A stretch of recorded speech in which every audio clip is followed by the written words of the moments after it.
अस्सलाम वालेकुम, मेरा नाम शकीला जलील है और आप देख रहे हैं पाकिस्तान पेज। आज हमारे साथ डॉक्टर इकरा क़य्यूम मौजूद हैं जो मेडिसिन क्या है और ये किस तरह फैलता है और ये किस तरह लोगों को मुतासर करता है, क्यों फैलता है और इसकी क्या वजूहात हैं। मैडम, डेंगू एक वायरस की बीमारी है जो कि एक मच्छर से फैलती है। स्पेसिफिकली उसका नाम एडीज इजिप्टाई हम उसको कहते हैं। ठीक है। और ये मोस्टली फैलती है मच्छर के काटने से, उस मच्छर के स्पेसिफिक काटने से। जब डेंगू आता है, ये जो आपको जगह जगह पे पानी जमा हुआ होता है, टायर्स के अंदर, गमलों के अंदर, ठीक है, इसके ना दो मखसूस टाइम है इसके काटने का, एक सुबह का और एक शाम का मच्छर का। ठीक है। इसकी 4 टाइप्स हैं।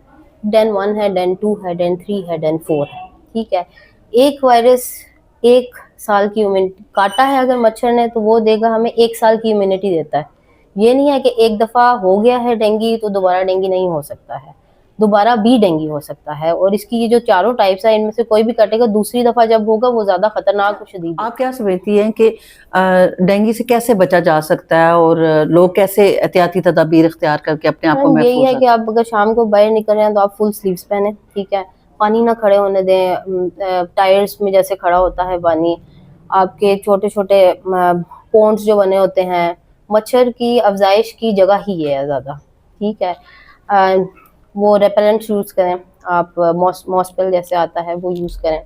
दूसरा ये है कि जैसे ही बुखार हो या उसकी अलामात आए, आपको सर में दर्द हो रहा है, आंखों में दर्द हो रहा है, कमर में दर्द हो रहा है शदीद, या जिस्म के ऊपर रैश नमूदार हो रही है, खारिश हो रही है बहुत ज़्यादा, तो फ़ौरन अपने डॉक्टर को रुजू करें और अपना टेस्ट करवाएं। नहीं है, डेंगू की अफजाइश क्या साफ पानी में होती है या गंदे पानी में होती है? गंदे पानी में, जो स्टैग्नेंट वाटर होता है ना, खड़ा हुआ पानी, उसके अंदर होती है। इसलिए मैं कह रही हूँ, जो टायर्स के अंदर खड़ा हुआ पानी होता है, आपका आपके गमले जो से होते हैं घरों में, उसमें खड़ा हुआ पानी होता है, तो वो आप लोगों ने कोशिश करनी है कि वो वाली चीज़ ना हो, उसको आपने कंट्रोल करना है। दूसरा एक और चीज़ आप ये कर सकते हैं कि स्प्रे करवा सकते हैं घरों में और बाहर सुबह शाम, मच्छर वाला। स्पेसिफिकली ये सितंबर अक्टूबर नवंबर के ही मंथ्स होते हैं जिसमें डेंगू सबसे ज़्यादा आता है। तो इसके अंदर स्पेसिफिकली सुबह शाम आप स्प्रे करवाएं, फुल स्लीव्स पहने, मॉस्किटो नेट्स यूज़ करें, साथ आप रेपेलेंट्स यूज़ करें। अच्छा, मतलब अभी जो जैसे सीजन जैसे ही चेंज हुआ तो एकदम से जो है ना वो डेंगू के मरीज बहुत ज्यादा मतलब आना शुरू हो गए। तो क्या कोई खास इन्वायरमेंट, मतलब ये को हमारे माहौल में कोई चेंज आया है क्या, गर्मी ज्यादा होने से या सर्दी एकदम से होने से, इससे कोई मच्छर की अफजाइश ज्यादा हो रही है? क्योंकि पहले तो हम नहीं सुनते थे कि कोई डेंगू कोई मरीज होते थे, अब जो है वो जब बारिश होती है, बारिश के बाद आती है, ये इसकी अफजाइश ज्यादा होती है बारिश के बाद जो है ना, इन दिनों चेंज हो रहा होता है, जब बारिश आती है ना आपकी गर्मियों के बाद, सर्दियों से पहले वाली, उसके बीच में इसकी अफजाइश ज्यादा होती है। अच्छा, हमारे यहाँ जब पता चलता है किसी को डेंगू हो गया तो बहुत सारे जो है ना वो घरेलू टोटके शुरू हो जाते हैं कि जी फलां का चीज का जूस पी लें, फलां करें। तो आप क्या समझती हैं, ये नुकसानदेह या फायदेमंद है? सबसे पहले लोग शुरू करते हैं पपीते का पत्तों का पानी। ठीक है। वो नहीं लेना है। पपीता आप खा सकते हैं पर पानी नहीं पीना उसका। ये जो उसके बाद पेट के दर्द के साथ, मैदे के दर्द के साथ आते हैं ना, वो पपीते के पत्तों के पानी पीने की वजह से ही आते हैं। मोस्टली घर में लोग यही शुरू कर देते हैं। ठीक है। वो नहीं लेना है। दूसरा आपने जो अवॉइड करना है, लाल रंग की कोई चीज़ नहीं लेनी है, खाने वाली भी और पीने वाली भी। जैसे अनार का जूस, अनार हो गया, क्योंकि जब पेशेंट को वॉमिटिंग होती है ना तो उसके अंदर ब्लड ही आता है, तो वो रेड कलर आता है, वो जो उसने इंजेस्ट किया होता है। तो वो हम ये समझते हैं कि पेशेंट को वॉमिटिंग के साथ ब्लड आ रहा है। ठीक है। अब डेंगू की ना 3 स्टेजेस होती है। एक सिंपल डेंगू फीवर होता है, एक डेंगू हेमरेजिक फीवर होता है, एक डेंगू शॉक सिंड्रोम होता है। जो सिंपल डेंगू फीवर है ना, उसमें बुखार वाली अलामात, साथ जिस्म में दर्द, आंखों के पीछे दर्द, सर में दर्द, ये जिस्म पे रैश वगैरह, ये सारी चीजें आती हैं। ये अमूमन 5 से 7 दिन के अंदर सेटल हो जाता है। डेंगू हेमरेजिक का मतलब ये है कि हमारा फ्लूइड जो है ना वो बॉडी में से लीक कर रहा है। ठीक है। वो उसमें प्लेटलेट्स भी बहुत कम हो जाते हैं पेशेंट के। ठीक है। वो क्रिटिकल फेज होता है। उसके बाद शॉक वाला आता है, उसमें ये होता है कि पेशेंट का खून रसना शुरू हो जाता है, बीपी बहुत कम हो जाता है, प्लेटलेट काउंट बहुत कम हो जाते हैं, और वो खुदा न खास्ता उसकी वजह से मौत भी हो सकती है अगर उसका टाइम पे इलाज ना कराया जाए। ठीक है। अब उसमें जो मैं मरीजों को बोलूँगी, अगर आप घर बैठ के डेंगू का इलाज कर रहे हैं तो आपने ये चीज़ देखनी है, सबसे पहले अपना प्लेटलेट काउंट। ठीक है। अपना बीपी के साथ उसका हेमेटोक्रिट। ठीक है।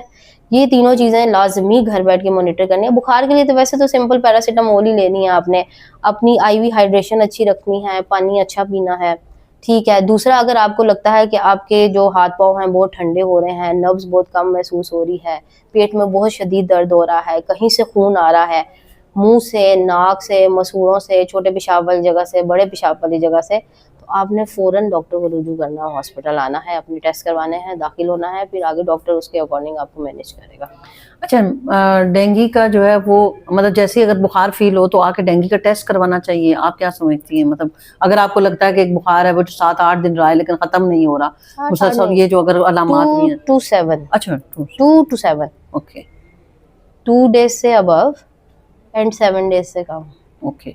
उसके अंदर आपने अपना आके ब्लड सीपी करवाना है, ठीक है। अगर उसके अंदर प्लेटलेट्स काउंट कम है, आपके टीएलसी काउंट भी कम है, तो फिर हम डेंगू का टेस्ट आगे उसका Recommend NS1, हाँ NS1 होता है, IgM होता है, IgG होता है। NS1 पहले 5 दिन में आता है, बाकी IgM IgG जो है वो 5 डेज के बाद आता है, ओके। ठीक है। मतलब फौरी तौर पे ये जो है वो टेस्ट करवाने चाहिए और मतलब फौरन ट्रीटमेंट आपको 2 दिन से अगर बुखार की अलामात आ रही हैं, उसके साथ सर में दर्द है, जिस्म में दर्द है, आंखों के पीछे दर्द है, ठीक है, बेशक खांसी भी है, गला खराब भी है साथ, आपने अपना टेस्ट लाजमी करवाना है।